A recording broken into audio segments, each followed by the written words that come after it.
తాకట్లో ఉన్న మీ బంగారాన్ని విడిపించి ఆ రోజు ఆన్లైన్ రేటుకి కొంటాం. Sharma gold company. నమస్కారం. సుమన్ టీవీ ప్రేక్షకులందరికీ విశ్వావసు నామ సంవత్సర ఉగాది శుభాకాంక్షలు. మనతో పాటు ప్రముఖ పంచాంగకర్త, ప్రముఖ ఆధ్యాత్మికవేత్త బ్రహ్మశ్రీ చిలకమర్తి ప్రభాకర శర్మ గారు ఉన్నారు. గురుగారు నమస్కారం అండి. నమస్కారం అమ్మా. అలాగే గురుగారు, విశ్వావసు నామ సంవత్సరంలో సింహరాశి వారికి ఫలితాలు ఏ విధంగా ఉండబోతున్నాయంటారు?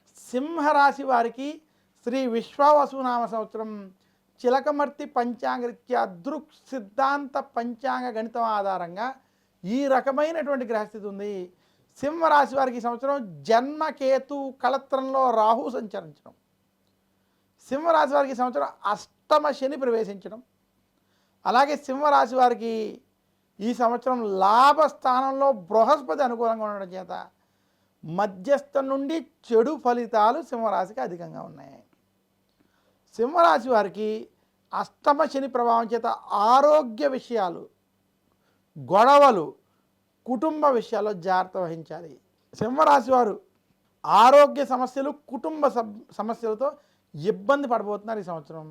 జన్మరాశిలో కేతు కళత్రంలో కుటుంబ స్థానంలో వైవాహిక స్థానంలో రాహు ఉండడం చేత పెళ్ళి అయినటువంటి వారికి భార్యాభర్తల మధ్య మనస్పర్ధలు, విభేదాలు అధికంగా ఉంటాయి.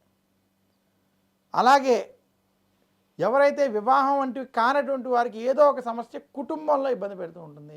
సింహరాశి వారి ఈ సంవత్సరం చెడు విషయాలు వినేటువంటి పరిస్థితి కొంత కనపడుతోంది.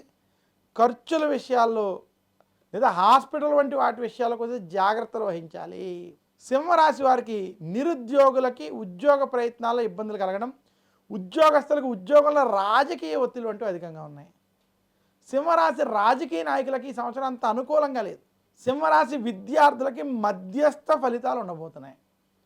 సింహరాశి స్త్రీలకి మధ్యస్థ నుండి చెడు ఫలితాలు ఉంటాయి. ఆరోగ్యం, కుటుంబ విషయాల్లో ఖచ్చితమైన జాగ్రత్తలు వహించాలి. గొడవలకి దూరంగా ఉండాలి, రాజకీయాలకు దూరంగా ఉండాలి. సింహరాశి వ్యాపారస్తులకి ఈ సంవత్సరం అంత అనుకూలంగా లేదు. సింహరాశి రైతాంగం, సినీ రంగం, మీడియా రంగం వంటి రంగాల్లో ఉన్నటువంటి వారికి మధ్యస్థం నుండి చెడు ఫలితాలు అధికంగా ఉన్నాయి. మొత్తం మీద సింహరాశి వారికి శ్రీ విశ్వావసునామ సంవత్సరం కొంత జాగ్రత్తలు వహించాల్సినటువంటి సంవత్సరంగా సూచిస్తూ మధ్యస్థం నుండి చెడు ఫలితాలు ఈ సంవత్సరం సూచిస్తున్నాయి. ఈ సంవత్సరం మీరు మరింత శుభ ఫలితాలు పొందాలి అనుకుంటే విఘ్నేశ్వరుణ్ణి, సుబ్రహ్మణ్యుణ్ణి మంగళవారం పూజించండి. ఆదివారం రోజు నవగ్రహ పీడాహార స్తోత్రాన్ని, ఆదిత్య హృదయం వంటి స్తోత్రాన్ని పారాయణం చేయండి. శనివారం రోజు శనికి తైలాభిషేకం వంటివి చేసుకోండి. దశరథ ప్రోక్త శని స్తోత్రం వంటి స్తోత్రాన్ని పారాయణం చేయండి.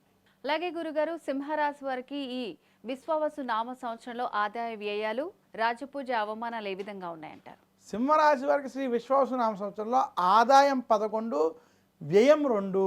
సింహరాశి వారికి శ్రీ విశ్వావసునామ సంవత్సరంలో రాజపూజ్యం 7, అవమానం 3. గురుగారు, ఈ విశ్వావసు నామ సంవత్సరం ఉగాది పంచాంగం ద్వాదశ రాశుల వారి ఫలితాలు ఏ విధంగా ఉన్నాయి, అండ్ అలాగే వాళ్ళు ఎటువంటి పరిహారాలు చేసుకోవాలి, ఆదాయ వ్యయాలు, రాజ్యపూజ అవమానాలు, ఇలాంటి అన్ని విషయాల గురించి చాలా చక్కగా తెలియజేశారు గురుగారు. ధన్యవాదాలు. నమస్కారం.